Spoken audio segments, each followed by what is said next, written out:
नमस्कार साथियों, राजस्थान की ऐतिहासिक धरोहरें केवल पत्थर और चूना गारा से बने ढांचे नहीं हैं। वे हमारी अस्मिता, संस्कृति और गौरव की जीवित गवाही हैं। बाराम जिले का शेरगढ़ किला 800 ईस्वी में बना और शेर शाह, सूरी व हुमायूं के युद्ध का साक्षी रहा। यह दुर्ग आज उपेक्षा की मार झेल रहा है। पर्यटन विभाग ने इस किले के जीर्णोद्धार के लिए 5 करोड़ रुपए का प्रस्ताव सरकार को भेजा, लेकिन फिलहाल केवल 1.5 करोड़ रुपए ही स्वीकृत किए गए हैं। यह राशि उस विशाल किले के कायाकल्प के लिए उधारी जैसी प्रतीत होती है।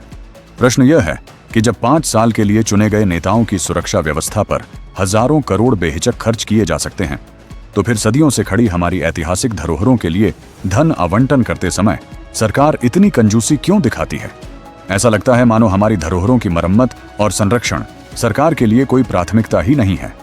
नेताओं के काफिलों की गाड़ियों में पेट्रोल भराने से लेकर सुरक्षा घेरों तक सब कुछ उदारता से दिया जाता है, लेकिन जब बात संस्कृति और इतिहास को बचाने की आती है तो सरकार की झोली में गिने चुने सिक्के ही रह जाते हैं। शेरगढ़ किले की दीवारें टूटी हैं, मंदिर और भवन जर्जर हो रहे हैं, रास्ते झाड़ियों से ढंके पड़े हैं।